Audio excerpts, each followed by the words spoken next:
The year is 2487. Humanity has been part of the Galactic Council for 73 years, tolerated but never respected. The galaxy operates on a careful balance of power where wars are fought with precision, casualties are minimized, and surrender is expected once defeat becomes mathematically certain. Humans are seen as backward newcomers who barely qualify for membership. Inciting incident. The Zevran Dominion, a powerful military empire, launches what they consider a standard territorial acquisition against the human colony of New Perth.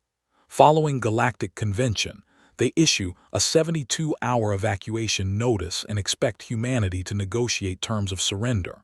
The human response is not what they expect. Rising action. When the Zevran fleet arrives at New Perth, they find the colony has not evacuated. Instead, the humans have armed every civilian, fortified every structure, and broadcast a single message in response to the surrender demand. No. The Zevrons are confused but proceed with their assault, confident that overwhelming force will bring quick capitulation. It does not. The battle for New Perth becomes a bloodbath. Humans fight from the rubble of their homes, refuse to surrender even when wounded, and employ tactics the Zevrons find horrifying in their brutality. The turning point. Admiral Patricia Cole, commander of the Human Defense Fleet, makes a decision that will echo through galactic history. Rather than defend and retreat as expected, she orders every available human warship to converge on the Zevran home system. Not to negotiate, not to posture, to attack. The Galactic Council is horrified when they intercept human military communications and realize what humanity intends to do. They send urgent messages demanding the humans stand down, reminding them that retaliation against civilian centers violates every convention of galactic warfare. The human response is brief. They started this. We will finish it. Climax. The human fleet arrives at the Zevran homeworld. What follows is not a battle but a demonstration. The humans do not target military installations primarily. They systematically destroy infrastructure, communication networks, orbital stations, and industrial centers. They broadcast footage of New Perth, of human children dead in the streets, of hospitals bombed, and they promise that for every human civilian killed, they will exact a price 10 times over. The Zevran military, unused to such total warfare, scrambles to respond but finds themselves outmaneuvered by human tactics that prioritize destruction over honor, victory over convention. Falling action. The Galactic Council convenes an emergency session. They demand humanity cease their assault. They threaten sanctions, expulsion, even military intervention. Admiral Cole appears before them via hologram. She is calm, cold, and utterly unmoved by their threats. She explains that humanity learned a lesson in their own history, a lesson written in the ashes of cities and the graves of millions. When you attack civilians, when you make war total, you do not get to complain when your enemy responds in kind. The council chambers fall silent as she delivers her ultimatum. The Zevrons will issue a formal apology, pay reparations for every human life lost, and cede territorial concessions. Or the human fleet will reduce their homeworld to a pre-industrial state. Resolution. The Zevrons capitulate within hours.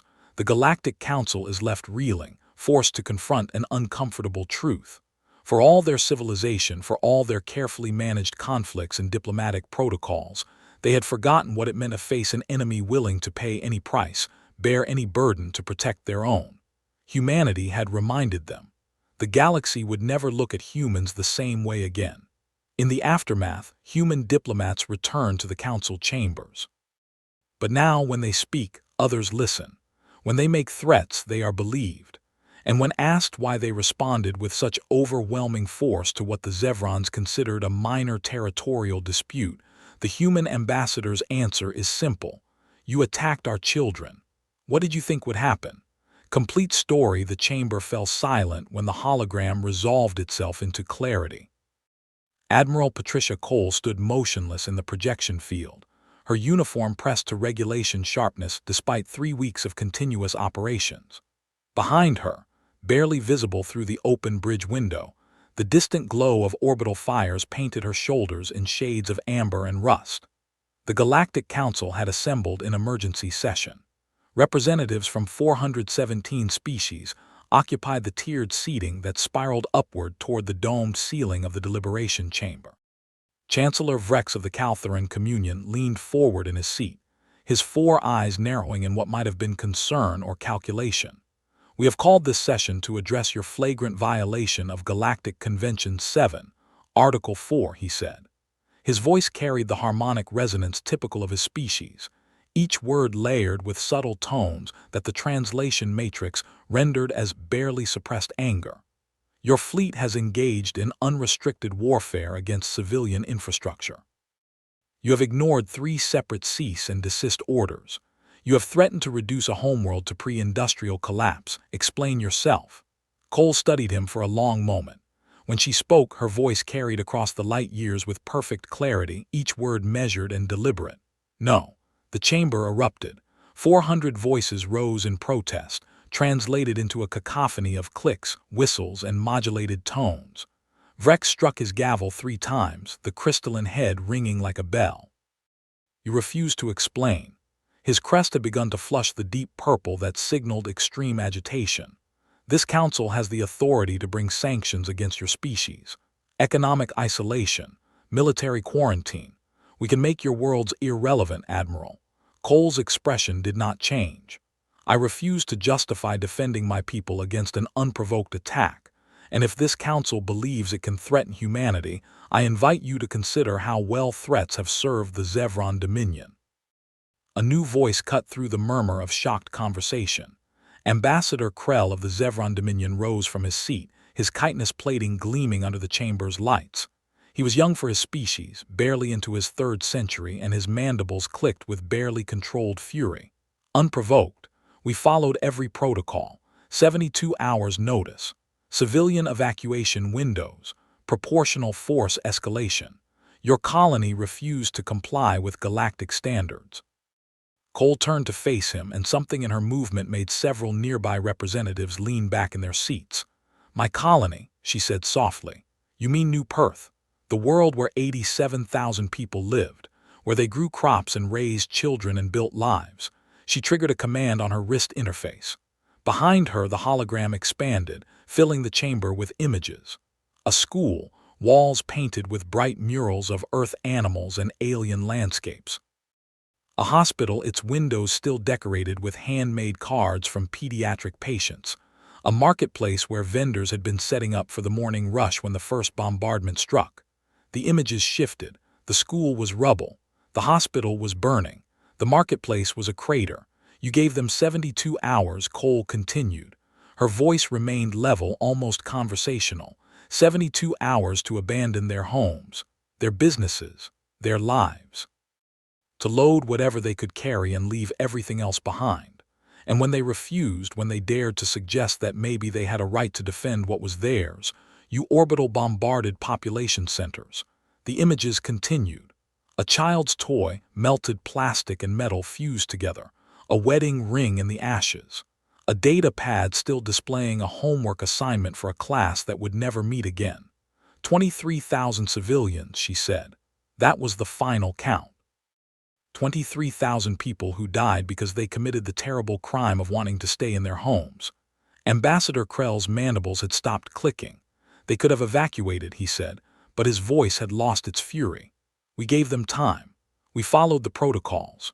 "Your protocols," Cole said, and now there was heat in her voice, an edge that made the translation matrices struggle to convey the full depth of her anger. "Your protocols that assume everyone will simply abandon their worlds when threatened. Your protocols that treat warfare like a game with rules and referees. Your protocols that forget that real people die when you drop explosives on cities." She advanced toward the holographic border, and though she was light years away, several representatives flinched. "Let me tell you about human protocols," she said. "When someone attacks our children, we do not consult rule books. When someone burns our homes, we do not wait for permission to respond. When someone starts a war, we finish it." Chancellor Vrex had regained his composure. "The Galactic Council exists to prevent exactly this kind of escalation," he said. proportional response, measured retaliation. These principles have maintained peace for 3,000 years. Peace, Cole repeated. She laughed, and it was not a pleasant sound. You call it peace when you allow territorial acquisitions as long as the proper forms are filed. You call it peace when you permit the destruction of colonies as long as a warning is issued first. You have maintained order, Chancellor, but you have not maintained peace. The hologram shifted again. This time it showed space, dark and vast, lit by the drive signatures of ships, hundreds of ships. Human ships, bearing the insignia of Earth's unified fleet, converging on a single point. This is our response to your peace, Cole said. Every available human warship. Every destroyer, cruiser, carrier, and frigate we could pull from patrol, maintenance, or reserve status. All of them headed to the Zevron homeworld. The chamber fell deathly silent. You cannot, Vrex whispered. The Zevron homeworld has a population of 8 billion. You cannot possibly mean to target civilians. Can I not? Cole tilted her head slightly. Tell me, Chancellor, what is the proportional response to 23,000 civilian deaths? What is the measured retaliation for the deliberate targeting of schools and hospitals? What does your precious Convention 7 say about appropriate consequences for someone who starts a war with population centers? She turned back to Krell. The Zevron ambassador had gone very still, his breathing apparatus barely moving. I want you to understand something, Cole said. Every officer in my fleet knows what happened on New Perth. They have seen the footage. They know the names of the dead. Some of them had family on that world. So when I give the order to commence operations, they will not hesitate. They will not question. They will execute their orders with the same efficiency and thoroughness that your fleet demonstrated on our colony. The hologram zoomed in on one particular ship, larger than the others. The designation was visible along its hull in letters meant to be read from orbit. That is the carrier Daniel Grant, Cole said. Named for a teacher on New Perth who shielded 7 students with his body when your bombardment hit his classroom. 6 of them survived. The 7th lived long enough to tell us what he did. The Grant carries 238 strike fighters. Each one is piloted by someone who volunteered for this mission. Each one knows exactly what they are flying toward. Each one is ready. Vrex had risen to his feet. Admiral Cole, I am formally ordering you to stand down. The Council will not permit this action. We will impose immediate sanctions on humanity. We will blockade your systems. We will do whatever necessary to prevent this escalation. Cole smiled, and it was the coldest expression Vrex had ever seen on any being from any world. No, you will not. She gestured, and new images appeared. Battle damage assessments, casualty reports, tactical analyses, all marked with the seal of the Zevron Military Command. The battle for New Perth lasted 18 days, Cole said. Your fleet expected it to last 6 hours. In that time, they suffered 47% casualties, not losses, casualties. Nearly half their invasion force dead, wounded, or captured. Do you know what the expected casualty rate is for a galactic standard territorial acquisition? She did not wait for an answer. 3%. 3% acceptable losses before defenders typically surrender. The Zevrons lost 47% and still did not achieve their objectives. They withdrew not because they had won, but because they could not afford to lose any more ships. The hologram showed footage from New Perth. Human defenders firing from behind barricades made of rubble. Civilians operating anti-aircraft batteries. Children too young to fight running ammunition to older siblings who were. We do not surrender, Cole said quietly. It is not in our nature. When you corner humans, when you threaten our homes and kill our children, we do not calculate odds. We do not assess the mathematical probability of victory. We fight. We fight until we win or until there is nothing left to fight with, and then we fight some more. She turned back to face the full council. You want to know about human history? Let me educate you. We are a species that survived ice ages and plagues. We are descended from predators who hunted prey larger and stronger than ourselves through sheer persistence. We are the children of a world that tried to kill us in 1,000 different ways, and we thrived despite it. We have fought wars so terrible that we nearly rendered our own planet uninhabitable. We have invented weapons that can end civilizations, and we have used them. The chamber was utterly silent now. Every representative stared at the hologram, transfixed by the human who spoke with such calm certainty about apocalypse. We learned lessons in blood and fire, Cole continued. We learned what happens when you start a war with population centers.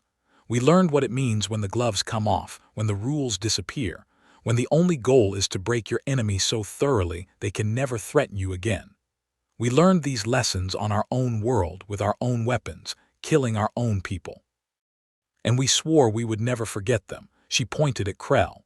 The Zevran ambassador seemed to have shrunk in his seat, his plating no longer gleaming, his mandibles slack.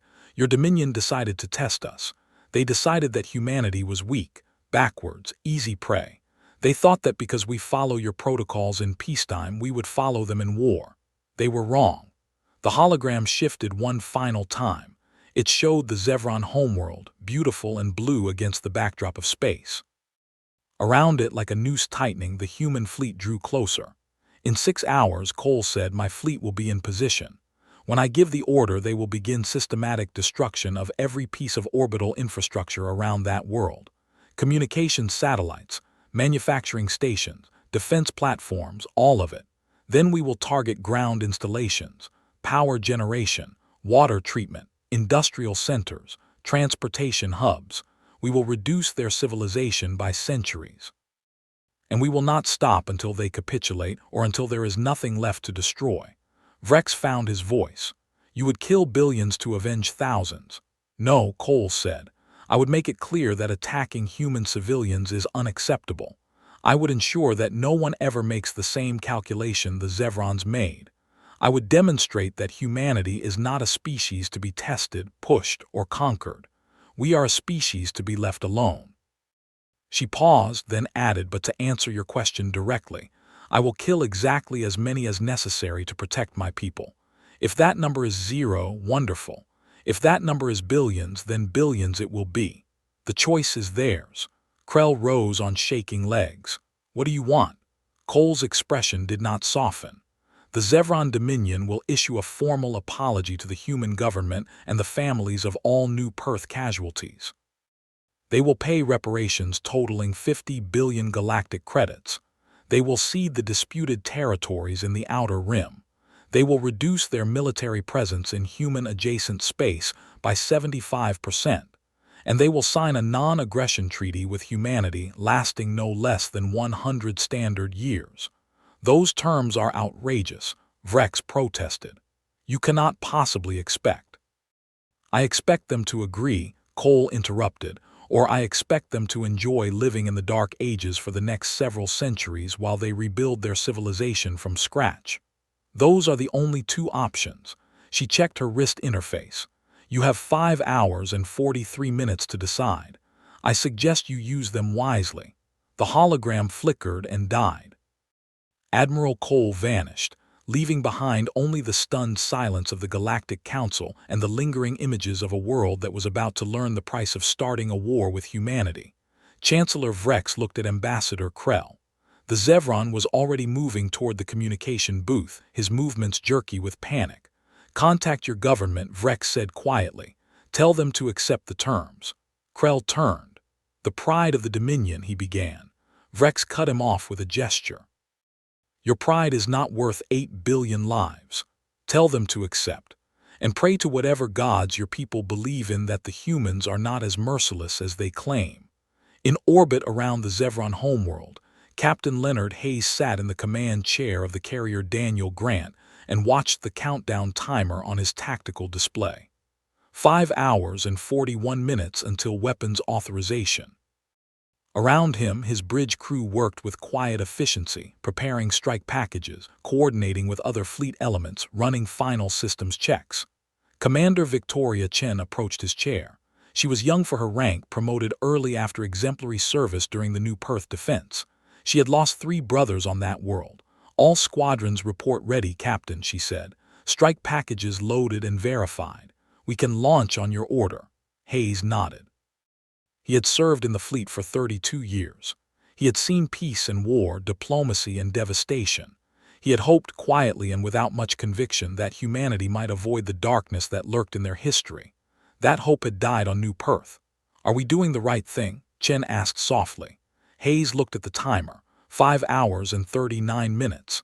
Then he looked at the planet below, blue and peaceful and utterly unaware of how close it stood to annihilation.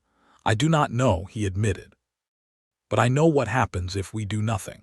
I know that every species in the galaxy will see that you can attack humanity without consequence, that you can kill our children and face only stern words and diplomatic protests. I know that we will be tested again and again until someone pushes too far and we have no choice but to respond. And I know that showing restraint when someone massacres civilians is not virtue. It is cowardice. Chen was quiet for a long moment. Then she said, I hope they surrender. So do I, Hayes replied. But if they do not, we will do our duty. 4 hours and 17 minutes later, a priority communication arrived from the Galactic Council Relay Network. Hayes read it twice, then read it a third time to be absolutely certain he understood correctly. Stand down from attack posture, he ordered. All strike squadrons return to ready stations. Maintain defensive positioning but do not advance weapons authorization. Chen looked at him with something like relief. They agreed. Every term Hayes confirmed, formal apology in writing, reparations to be paid over 10 years, territory ceded, military reduced, treaty signed and ratified. He stood and walked to the viewport looking down at the planet below. 8 billion lives had just been spared. 8 billion beings who would wake tomorrow morning unaware of how close they had come to losing everything. Send a message to Admiral Cole, he said. Mission accomplished. Returning to standard patrol operations. Behind him, Chen began relaying orders to the fleet. Tension drained from the bridge as weapon systems powered down and strike squadrons secured for transit. Hayes remained at the viewport for a long time, watching the planet turn below. He thought about New Perth, about 23,000 people who would never see another sunrise, about Daniel Grant and 6 students who survived because their teacher decided they were worth dying for. He thought about the price of peace and the cost of war, and whether any civilization could truly claim to be advanced when it took such horror to make them stop killing each other. But mostly, he thought about the fact that humanity had proven something today. They had proven that they were not weak, not backward, not easy prey. They had proven that attacking human civilians was the worst mistake any species could make, and they had proven it without firing a single shot. The galaxy would remember this day. Would remember the human fleet that appeared above a homeworld with the power to reduce it to ash and the restraint to step back when justice was served. Would remember Admiral Patricia Cole standing before the Galactic Council and refusing to apologize for defending her people. Would remember that humanity had drawn a line and made it clear that crossing that line carried consequences too terrible to contemplate. 3 months later, Ambassador Richard Grant addressed the Galactic Council for the first time since the crisis. He was Daniel Grant's younger brother, appointed to his position in part as a symbolic gesture, in part because humanity wanted someone who understood viscerally what they were capable of. The chamber was packed. Every species wanted to hear what the human would say, wanted to understand the beings who had held a homeworld hostage and then walked away without destroying it. Grant stood at the speaker's podium looking up at the tiered seating. He wore a simple black suit rather than diplomatic robes. On his lapel was a single pin, the emblem of New Perth. I'm here to discuss the future of human participation in galactic affairs, he began. His voice carried clearly through the translation matrices, calm and measured. But before I do, I want to address what happened 3 months ago. He paused, letting the silence stretch. Many of you have called our response disproportionate, excessive. You have suggested that humanity revealed itself to be barbaric, primitive, unfit for civilized company. You have proposed sanctions, restrictions, quarantines. You have debated whether a species capable of threatening to annihilate billions should be allowed to remain in the Galactic Council. He looked around the chamber, meeting eyes across species and cultures. I will not apologize for what we did. I will not pretend that we were wrong to defend our people, and I will not accept lectures about civilization from a council that stood by while 23,000 civilians were murdered because they refused to abandon their homes. The chamber erupted in protest. Vreck struck his gavel repeatedly, calling for order. Grant waited for silence. Then he continued, "Humanity has learned something about the galaxy in the past few months. We have learned that your protocols, your conventions, your carefully managed conflicts are designed to protect the powerful at the expense of the vulnerable, that you permit wars of conquest as long as the proper paperwork is filed, that you consider civilian deaths acceptable losses as long as they are kept to reasonable numbers." He placed his hands on the podium, leaning forward slightly. "We reject your system. We reject the idea that anyone has the right to demand we abandon our worlds. We reject the notion that there are acceptable casualties when those casualties are families and children, and people who have done nothing wrong except exist in territory someone else wants. We reject your peace that is built on the suffering of those too weak to defend themselves." The chamber had gone very quiet, but we also recognize that we are part of this galaxy whether we like it or not. That isolation is not an option. That we must find a way to coexist with you all despite our fundamental disagreements about what civilization means. He straightened, and there was something in his posture that made representatives lean forward in their seats.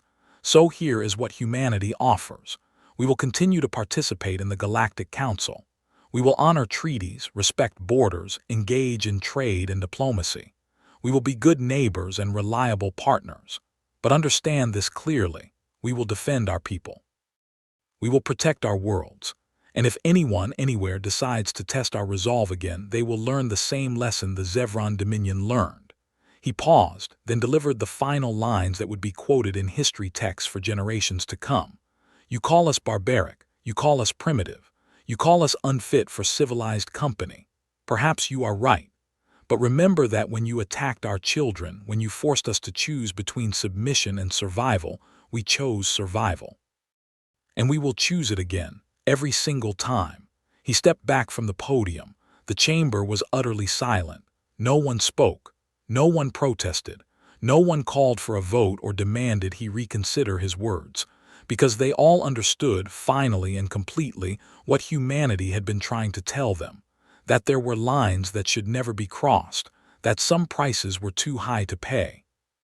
That civilization was not measured by the sophistication of your protocols, but by your willingness to protect the innocent. And that humanity, for all their flaws and violence and capacity for terrible destruction, would pay any price to keep their people safe. The galaxy had finally understood fear, not the abstract fear of economic sanctions or diplomatic isolation. The real, visceral fear of facing an enemy who would not stop, would not negotiate, would not surrender. The fear of looking into the void and seeing something looking back with cold determination and absolute certainty. 3 years later, the new Perth Memorial was dedicated on the rebuilt colony. It listed the names of all 23,000 civilians killed in the Zevran attack. At the center stood a statue of Daniel Grant, arms outstretched as if to shield those behind him. The inscription at its base was simple: "They attacked our children. We answered. Let no one ever forget." And the galaxy never did.